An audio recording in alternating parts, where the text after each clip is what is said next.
바이크가 어떻게 시작을 할지 테스트를 위해서 주차장을 만드는 순간 많은 양의 자전거들이 출현을 했습니다. 자전거 주차장을 활용하기 위해서 이렇게 몰려든 모습인데, 한 곳에다가 자전거 주차장을 너무 많이 설치해놔서 그런지 엄청난 양의 자전거들이 몰려 있거든요. 너무 많이 한 곳에다가 몰아서 지어도 이런 현상이 생기는 것 같습니다. 안녕하세요, 블루입니다. 바이크 패치가 이번에 나왔죠. 가장 주된 내용은 도시 안에 자전거가 생겼습니다. 청소년, 성인, 노인 모두 이용할 수 있고, 자전거 주차장, 자전거 도로, 그리고 새로운 정책, 그 외에 서비스 건물이나 대중교통 건물, 새로운 건물들도 추가가 됐다고 하니까는 한번 살펴보도록 하겠습니다.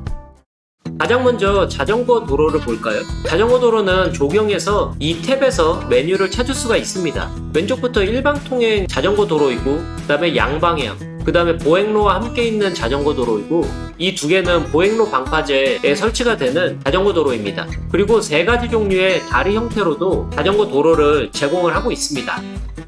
이런 보행로 같은 경우에는 방향을 왼쪽과 오른쪽으로도 바꿀 수도 있고, 방파제도 동일할 거예요. 혹시나 싶어가지고 보행로에다가 업그레이드 형식으로 설치를 할 수 있나 봤는데 교체가 되는 형식이네요.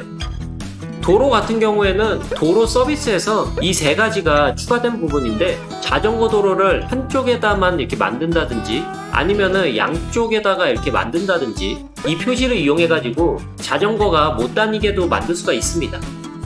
그리고 도로 주차에서 찾을 수 있는 자전거 주차장인데, 도로변에 주차를 할 수 있는 세 가지를 제공을 하고, 이거는 도로 옆에다가 붙여가지고 만들 수 있는 이런 소형 자전거 보관소도 있고, 그 옆으로 대형 사이즈도 있고, 이런 식으로 건물형도 소형, 중형, 대형 이렇게 제공하고 있습니다. 이런 디자인이 있는 건물들도 있어가지고 주변 환경에 맞게 선택을 해가지고 건설을 하면은 괜찮지 않을까 싶기도 합니다. 그리고 지하로 주차를 하는 것도 있는데, 이 주차장은 무려 452대의 자전거가 주차할 수 있기 때문에 엄청나게 많은 자전거가 몰려올 수도 있어요.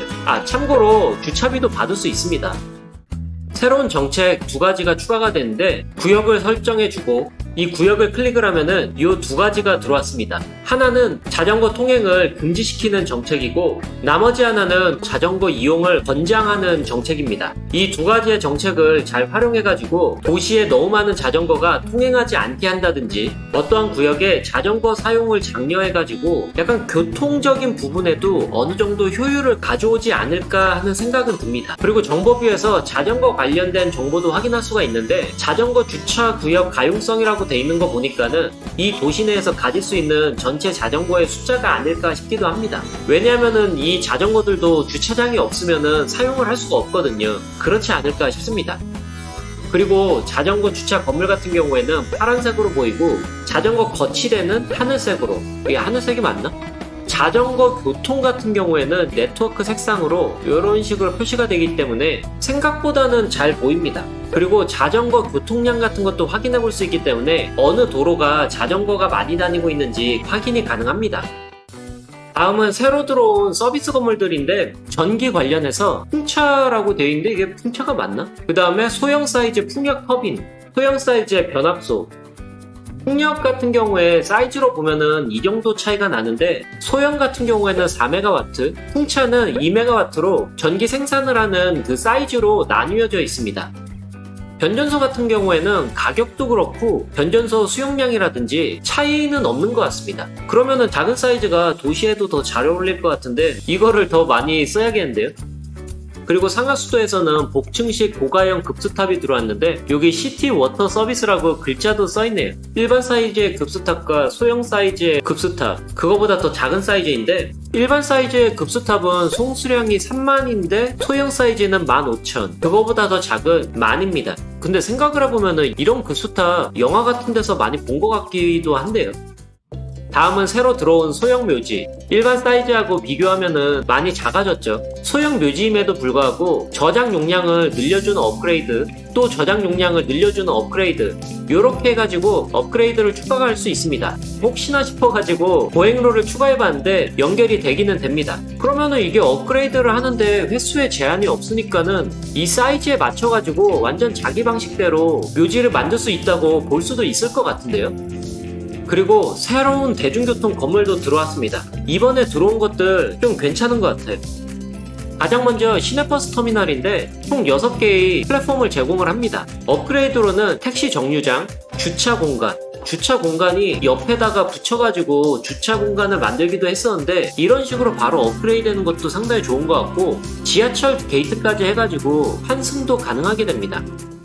그리고 기차에서는 3가지 종류가 들어왔는데 제일 첫 번째는 차고 경유지입니다. 이건 여담이긴 한데 매번 철도 차량기지 설치해가지고 선로를 어떻게 연결해야 될지 고민이 항상 많았었는데 작은 사이즈로 들어와가지고 고민 없이 활용이 가능할 것 같긴 합니다. 업그레이드로는 추가 선로가 있고 요 반대쪽에다가 놔가지고 중앙에는 열차 지나갈 수 있게 하고 그런 식으로 해가지고 도심 내에서도 건설이 가능할 것 같은데요. 추가 선로를 더 많이 할 수도 있습니다.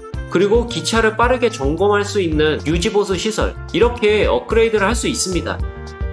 다음은 이름부터가 종착역인데 디자인도 이쁜 것 같고 추가 플랫폼, 이 위쪽에 유리 천장 생기는 것도 이쁘죠. 버스 터미널도 만들어가지고 환승을 할 수가 있고 전차 터미널까지 환승을 할 수 있게 만들 수가 있습니다. 역 서비스 같은 거를 업그레이드 해가지고 안락함까지 제공을 하고 상당히 유용한 건물이 될 수도 있을 것 같습니다.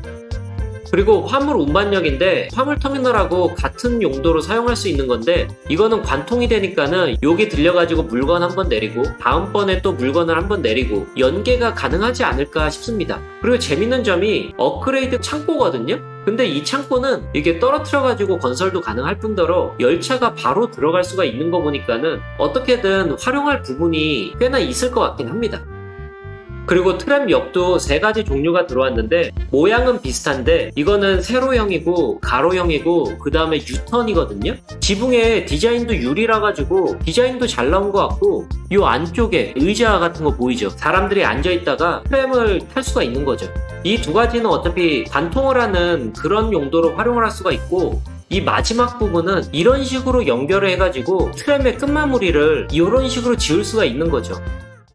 다음은 지하철 차량기지인데 조그만한 사이즈로 들어왔어요. 기존에 이용하고 있던 차량기지가 이건데 사이즈가 엄청 작긴 하죠. 그리고 선로가 한쪽으로만 나와 있기 때문에 이런 것도 끝마무리로 사용하기 괜찮을 것 같긴 하거든요. 차량이 추가되는 업그레이드도 제공을 하고 있는데 재밌는 점이 이 업그레이드는 터미널이라고 표시가 되어 있는 것처럼 반대쪽에는 끊어져 있고 이 업그레이드는 경유로라고 표시가 되어 있는 것처럼 양 방향이 뚫려 있습니다. 그리고 유지 보수 시설, 어떻게 보면은 이것들이 전부 다 모듈 형식으로 돼 있다라고 볼 수가 있거든요. 그렇기 때문에 모양을 다양하게 낼 수도 있지 않을까 싶기도 합니다.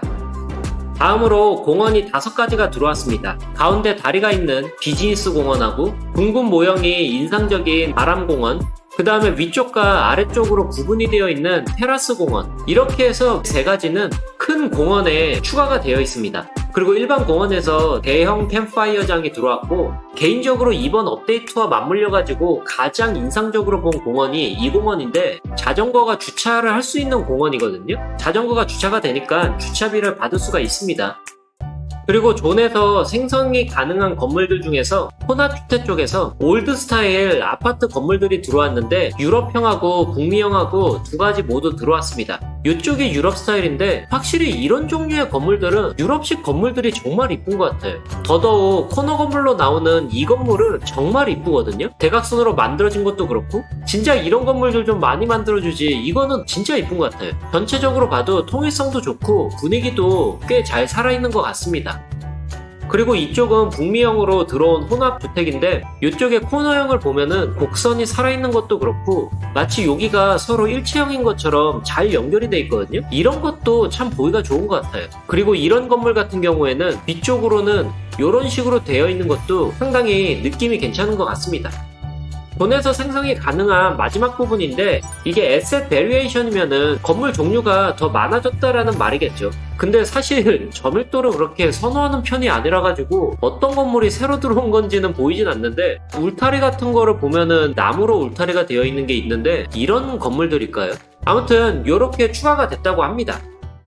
그 외에 여러 가지 충돌을 수정했다고 하고 리소스 전달 관련해서 업데이트 및 수정 사항이 있는데 건물 레벨업 자원은 이제 산업회사, 자원 저장 창고 및 외부 연결을 통해서 처리가 된다고 합니다. 그리고 트럭들이 최대한 많은 자원을 실어가지고 여러 목적지에 자원을 전달한다고 하고 이로 인해서 대도시의 교통 체증을 줄이는데 도움이 될 거라고 합니다. 자원을 기다리는 주택을 알려주는 건물 아이콘에 정보 보기가 추가됐다고 합니다. 건물 업그레이드를 위해 자재를 운송하는 배달배는 도시 내에 자원이 과잉일 경우에는 도시의 자원을 우선시한다고 합니다. 이 얘기도 많이 들었는데 도시에 의도치 않는 교통체증을 일으키는 너무 많은 쇼핑객을 고쳤다고 합니다. 그리고 도시 내에 과잉 공급이 되고 있음에도 불구하고 외부에서 자원을 구매하는 회사도 수정이 됐다고 합니다. 더 이상 주거용 건물에 거주하지 않으면은 새로운 시민들이 그 건물로 이사를 하지 않는 문제를 수정했다고 했는데 이거는 의심만 하고 있었는데 버그가 맞았네요.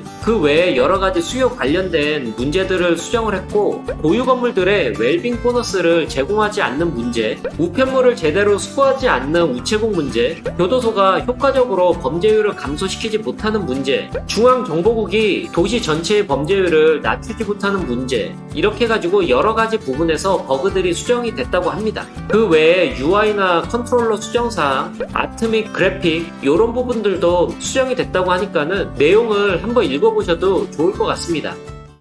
지금까지 바이크 패치하고 무료로 들어온 업데이트를 한번 살펴봤는데 자전거 같은 경우에는 사람들이 엄청 오랫동안 기다려왔던 업데이트 중 하나라고 하더라고요. 근데 우리나라는 왠지 아닐 것 같은 생각이 들기도 드는데 아무튼 여기까지 이번 패치에 대해서 살펴봤고 자전거를 이용한 좀 더 재미있는 도시건설이 되셨으면 좋겠습니다. 영상 봐주신 분들 모두 감사드리고 지금까지 블루였습니다.